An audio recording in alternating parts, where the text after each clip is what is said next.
Red Bull motorsport consultant Dr. Helmut Marko has backed Sergio Perez following his dramatic Turn 1 crash in Mexico with Ferrari's Charles Leclerc. Checo got a great start to be ahead of Leclerc into the first turn's braking zone, but was punted off by the Monegasque, who had no extra room to give him. And though the rumors continue on Perez's uncertain future at Red Bull, Marko said you can't blame Checo for the Turn 1 melee. It was a racing incident, said Marko. He saw an opportunity. Staying with Red Bull, whose team boss Christian Horner has rubbished rumors that Sergio Perez must finish second in the standings to keep his seat for 2024, stating there's no pre-mandate like that.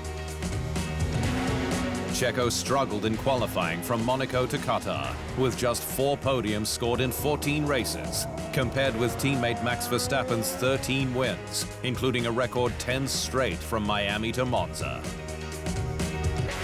But while Perez remains second in the drivers' standings, a comfortable 20 points ahead of Mercedes' Sir Lewis Hamilton with 3 rounds to go, his boss Horner says it's more about achieving a maiden 1-2 for the reigning world champion constructor.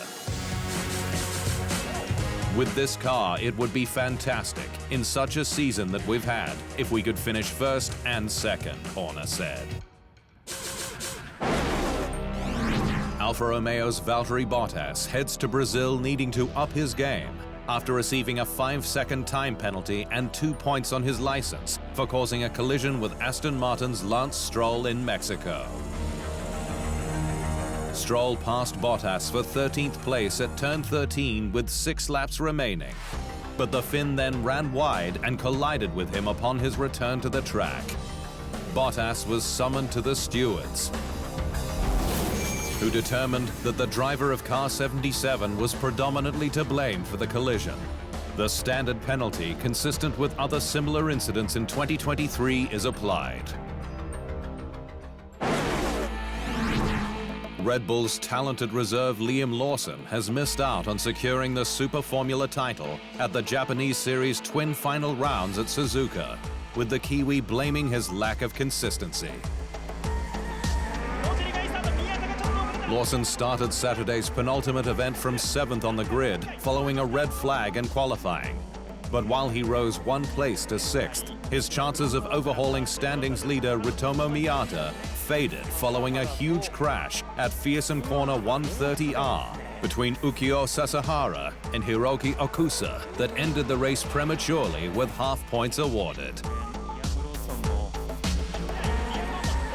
Lawson recovered with his first pole position of the season for the finale, but was outgunned off the line and passed into turn 1 by Dandelion Racing's Kakunoshin Ota.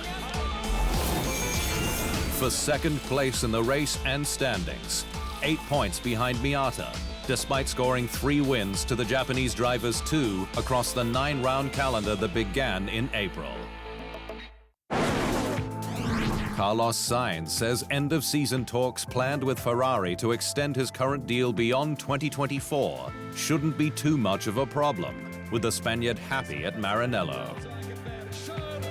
Sainz joined Ferrari in 2021, fresh from a successful 2-year stint with McLaren, and has delivered 2 wins to his teammate Charles Leclerc's 3 since then, including last month on the streets of Singapore, where he showed strategic nous and calm under pressure.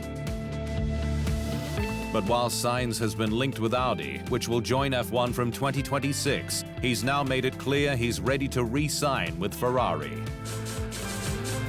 It's hopefully going to happen this winter, and if not, it will drag for longer. But let's see, he said. Esteban Ocon says that it's massively inspiring to be able to learn from Alpine Racing's new superstar investors from the world of sport, including boxer Anthony Joshua and golfer Rory McIlroy. Alpine has recently sought fresh investment, with a 24% stake sold in June to an American investor group that included Hollywood actor Ryan Reynolds, while a raft of sports stars like Joshua, McIlroy, and NFL player Patrick Mahomes joined via the latest €200 million buy-in. And Ocon says that the expertise he and Alpine can glean from other elite athletes is invaluable. I'm like a big sponge when I talk to them, and it's just awesome to be linked with these guys. And hopefully there's going to be some awesome stuff coming up with them as well, he said. The FIA's US delegate Tim Mayer has hailed McLaren pilot Oscar Piastri, having described the 22-year-old rookie sensation's ability to concentrate under pressure as extraordinary. Piastri, who is managed by ex-driver Mark Webber, joined F1 this season and immediately impressed the paddock with his mature racecraft. But Mayer, in a chat with official podcast F1 Nation, says that it goes beyond working the wheel. It's just remarkable. You watch him in the paddock, you watch him on the grid, and he's got this sort of aura of confidence around him that he's bulletproof, and it shows in his pace. F1 is considering a radical revamp of the sprint format for 2024, with the sports power brokers considering all options from reverse grid races to a major cash prize for winners, up to $1 million. The sprint was first introduced in 2021 as a way to turbocharge the race weekend format, with qualifying pushed back to Friday, a 100-kilometer sprint on Saturday, and the Grand Prix on Sunday.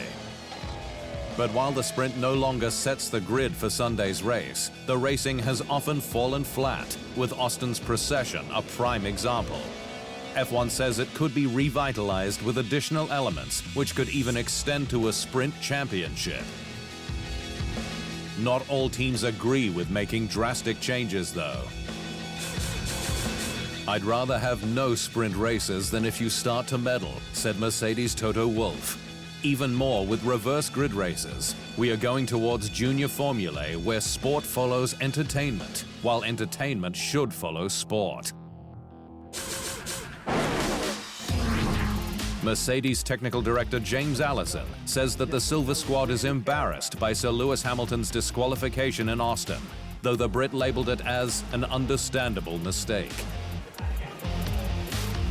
Hamilton and Ferrari's Charles Leclerc were disqualified post-race for rear skids that were worn beyond the allowed thresholds,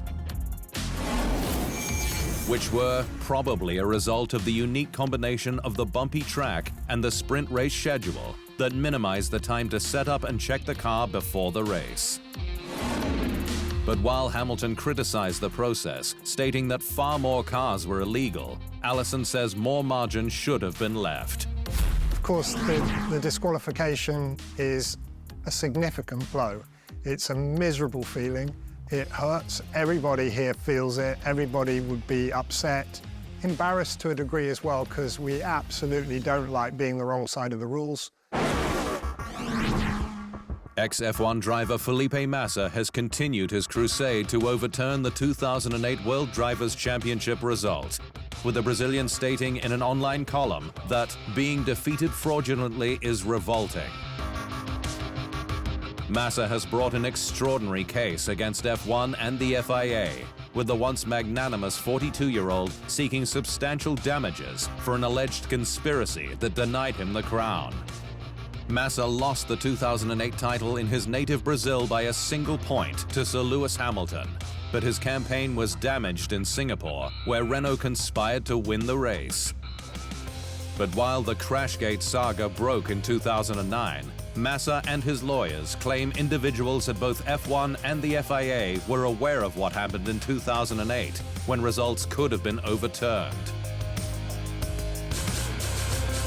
Being defeated fraudulently is revolting, he wrote on the Players' Tribune, and sweeping the dirt under the rug is vile. The world of sport needs an answer and deserves reparation.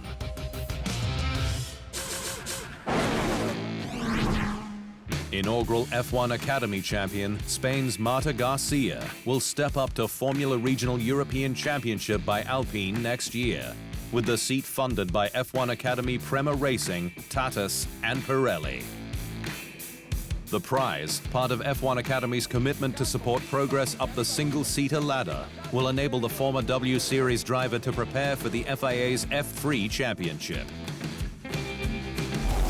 Garcia finished 56 points ahead of her nearest challenger, Switzerland's Lena Bühler. UAE native Hamda El Kabaisi was third, having scored 4 wins from 21 rounds held across 7 events.